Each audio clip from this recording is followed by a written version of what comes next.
Good morning, accountability crew. We're going for another wet, cold run. It's coming down pretty decent today. We're going for 5 miles on a new route.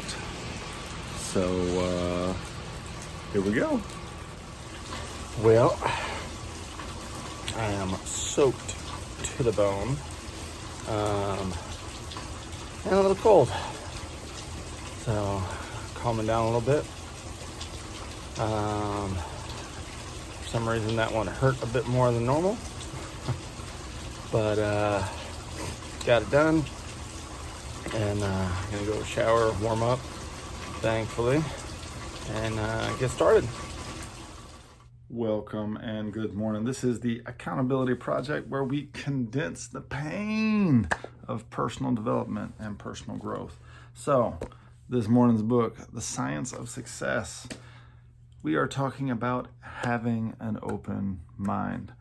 And the reason this is powerful is because if you don't have an open mind, if you don't believe that something that hasn't been done can't possibly be done, if you believe that just because no one has done it so far, that no one ever will, you're missing out.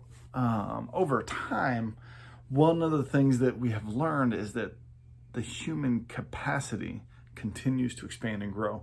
So things that used to be impossible are now being accomplished by hundreds and thousands of people every year, repetitively. So if you don't believe that something can be done, don't close your mind to the possibility that it might be doable in the future. Because for everything that you are saying can't be done, there is hundreds and thousands of people making those things happen.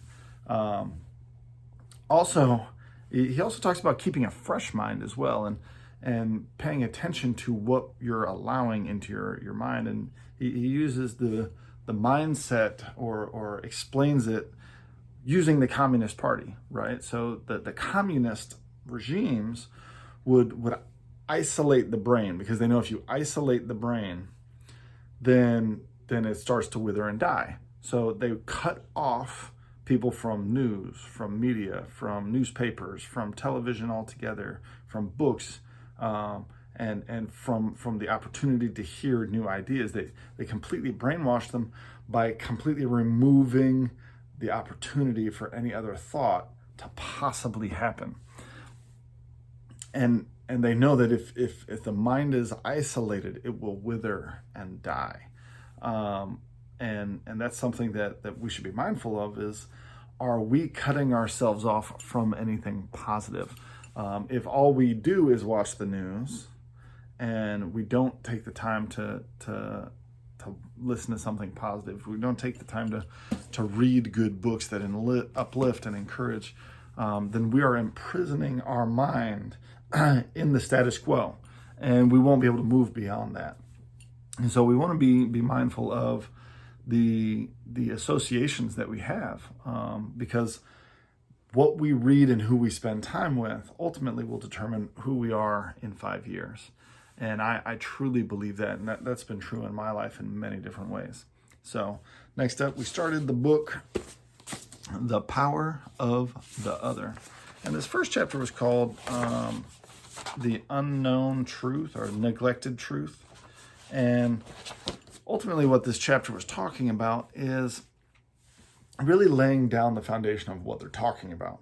So the power of the other is the concept that social connection with someone that can uplift you to move beyond a barrier, right? So if you reach a physical or mental limit or capacity, when there's someone there that encourages you at that point of need, you're able to lift your spirit and take on something that you wouldn't otherwise be able to do. And they shared an example of a gentleman who was going through Navy SEAL BUDS training, and they were almost to the end, and their body was physically giving out. Like they were dejected. They could feel themselves sinking, and potentially you could drown in this scenario. But they saw someone on the shoreline who raised their hand and gave a fist bump, like, yes, you did it, bro. And that was enough encouragement that there was a new wave of energy that was instilled in them for them to finish, right? In my personal life, I experienced this in Marine Corps boot camp. There was a portion called the Crucible. It was 72 hours of hell. And the final exercise was climbing a mountain. So we are sleep deprived. We are hungry. We had 3 MREs to eat for 3 days. That's all we had, was those 3 MREs. And you had to ration them based on energy. And the final exercise, we're climbing a mountain. Now, in California, the mountains are made of sand. So for every 2 steps forward you take, you slide back 1. And I remember I got to a point where I was going to give up. Someone was in the ditch. This was the only exercise where if someone fell out, you weren't allowed to help them. Every other exercise in Marine Corps boot camp, it was all about the team. It was all about connecting. But this exercise, you had to finish, and you couldn't get help. And so there was people who were passed out with corpsmen, giving them fluids and stuff that are on the sides of this mountain trail. And I remember the point where mentally I said, I can't do it. And I'm like, I'm done. What's going to happen? And then I looked, and in front of me was this skinny as a rail dude.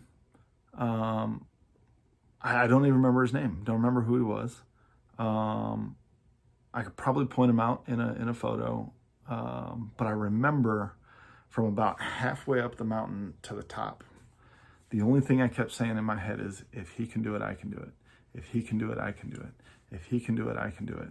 And having that other person there that I knew I was more capable than kept me from giving up. Right? It gave me that burst of energy that I needed to finish and complete the task. And so that's what they're talking about when they're talking about the power of the other.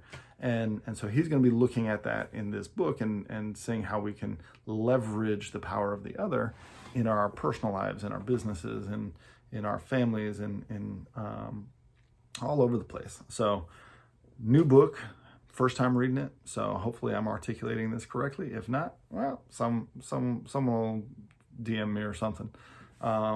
With that, this has been the Accountability Project. We are fired up to have you on the team getting accountable with us. Let's condense the pain of personal growth and stay accountable.